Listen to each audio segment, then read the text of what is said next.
नमस्कार। देखिए, अदालत की कार्यवाही ना किसी थ्रिलर फिल्म से कम नहीं होती, लेकिन हर फिल्म की तरह यहाँ भी कुछ नियम होते हैं। खास तौर पर तब जब कोई गवाह कटघरे में खड़ा हो, उससे क्या पूछा जा सकता है और क्या नहीं। भारतीय साक्ष्य अधिनियम 2023 की धारा 146 से 150 इन्हीं नियमों की बात करती है। तो चलिए आज समझते हैं इन दिलचस्प नियमों को बिल्कुल आसान भाषा में। ये जो सवाल है ना, ये सिर्फ एक सवाल नहीं है, बल्कि ये हमारे न्याय की नींव है। सोचिए, एक तरफ सच्चाई को बाहर लाने की जिम्मेदारी है, तो दूसरी तरफ एक इंसान के सम्मान की भी तो रक्षा करनी है। कानून इन दोनों के बीच एक बहुत महीन सी रेखा खींचता है। आइए देखते हैं कि ये रेखा आखिर कहाँ और कैसे खींची गई है। तो आज हम क्या क्या देखने वाले हैं। हमारा रोड मैप कुछ ऐसा है। हम अदालत में सच्चाई की खोज से शुरू करेंगे, फिर वकीलों के सबसे चालाक सवालों को समझेंगे। हम ये भी देखेंगे कि कागज कैसे गवाही पर भारी पड़ सकते हैं और कैसे किसी के चरित्र को कटघरे में खड़ा किया जा सकता है। और आखिर में हम उस अंतिम नियम को जानेंगे जो इन सब पर एक लगाम लगाता है। किसी भी मुकदमे की जान होता है गवाह। उसकी कही एक एक बात केस का रुख बदल सकती है। लेकिन क्या हो अगर गवाह सच ना बोल रहा हो। यहीं पर काम आता है क्रॉस एग्जामिनेशन यानी जिरह। ये सिर्फ सवाल जवाब का एक दौर नहीं है, बल्कि ये सच्चाई को झूठ से अलग करने का सबसे शक्तिशाली औजार है। और इसी कला को सही तरीके से चलाने के लिए कुछ नियम बनाए गए हैं। धारा 146 से 150 इस प्रक्रिया के लिए खेल के नियम तय करती हैं। ये नियम पक्का करते हैं कि सच्चाई की खोज असरदार भी हो और निष्पक्ष भी, ताकि किसी के साथ कोई नाइंसाफी ना हो। तो जिरा का पहला और सबसे दिलचस्प नियम जुड़ा है सवालों की कला से। वकीलों के तर्कश में ना एक बहुत खास किस्म का तीर होता है, जिसे कहते हैं लीडिंग क्वेश्चन या इशारे वाला सवाल। चलिए देखते हैं ये आखिर है क्या। तो ये इशारे वाला सवाल आखिर है क्या? देखिए, ये वो सवाल है जिसके अंदर ही जवाब छिपा होता है। जैसे ये पूछना कि आप घटनास्थल पर थे, है ना? ये सवाल गवाह को हाँ कहने के लिए उकसा रहा है। ये एक तरह से जवाब सुझा रहा है, पूछ नहीं रहा। तो कानून यहां एक बहुत साफ लकीर खींचता है। जब कोई वकील अपने ही गवाह से सवाल कर रहा हो, मतलब एग्जामिनेशन इन चीफ में, तो वो उससे जवाब नहीं सुझा सकता। ऐसा इसलिए क्योंकि इससे गवाही एक तरफा हो सकती है। लेकिन जब वो विरोधी पक्ष के गवाह से जिरह कर रहा हो, तब ऐसे इशारे वाले सवालों की पूरी इजाजत होती है, ताकि गवाह की कहानी की सच्चाई को चुनौती दी जा सके और छिपे हुए सच को बाहर निकाला जा सके। अच्छा, मुकदमों में बात सिर्फ जुबानी गवाही की नहीं होती।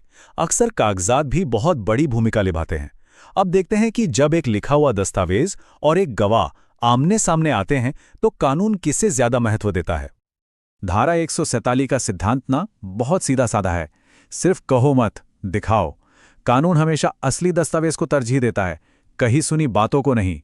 किसी डॉक्यूमेंट के बारे में सिर्फ बात करना काफी नहीं है। अगर सच जानना है तो उस दस्तावेज को अदालत में पेश करना ही पड़ेगा। चलिए इसे एक एग्जाम्पल से समझते हैं।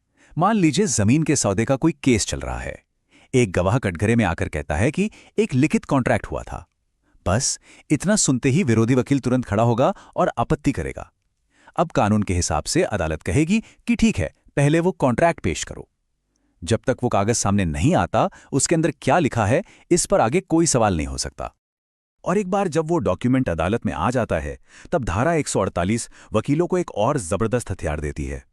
वो गवाह के ही पिछले लिखित बयानों का इस्तेमाल करके उसकी मौजूदा गवाही को चुनौती दे सकते हैं। अगर गवाह की आज की बात और कल की लिखी बात में जमीन आसमान का फर्क है, तो वकील उस विरोधाभास को सबके सामने लाकर उसकी विश्वसनीयता पर बहुत बड़ा सवाल खड़ा कर सकता है। अब आते हैं जिरह के सबसे, कह सकते हैं, नाटकीय हिस्से पर। यहां फोकस केस से हटकर खुद गवाह पर आ सकता है। इसे चरित्र की पड़ताल भी कहते हैं। देखिए, धारा 149 वकीलों को गवाह की विश्वसनीयता को परखने के लिए तीखे सवाल पूछने की इजाजत देती है। वो गवाह कितना सच्चा है, समाज में उसकी क्या स्थिति है, और यहां तक कि उसके चरित्र पर भी सवाल उठा सकते हैं। इसका मकसद क्या है? मकसद है जज या जूरी के मन में एक शक पैदा करना कि इस गवाह की बात पर कितना भरोसा किया जा सकता है। लेकिन इसी धारा में कानून एक बहुत मजबूत ढाल भी देता है। ये एक बेहद जरूरी नियम है। यौन अपराधों से जुड़े मामलों में पीड़िता के पिछले चरित्र या यौन इतिहास के बारे में कोई भी सवाल पूछना पूरी तरह से मना है, फॉरबिडन है।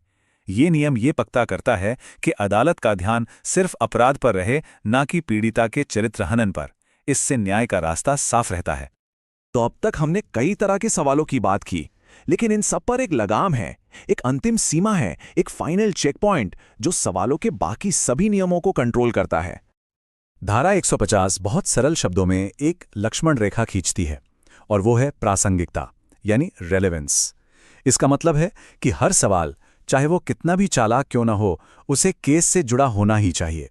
एक वकील सिर्फ गवाह को शर्मिंदा करने या बिना किसी वजह के इधर उधर के सवाल नहीं पूछ सकता। हर सवाल का एक ही लक्ष्य होना चाहिए, मामले की सच्चाई तक पहुंचना। तो इन सभी धाराओं को समझने के बाद इसका सार क्या निकलता है? ये कानून सच्चाई की खोज और एक व्यक्ति की सुरक्षा के बीच एक बहुत ही नाजुक संतुलन बनाते हैं। चलिए फटाफट से इन नियमों को एक बार दोहरा लेते हैं। धारा 146 कहती है कि इशारे वाले सवाल सिर्फ विरोधी गवाह के लिए हैं। 147 और 148 में लिखित सबूत को प्राथमिकता दी गई है, मतलब पहले कागज दिखाओ। धारा 149 चरित्र पर सवाल उठाने की इजाजत तो देती है, लेकिन पीड़ितों की रक्षा भी करती है। और धारा 150 ये पक्का करती है कि हर सवाल मुद्दे का हो, यानी प्रासंगिक हो।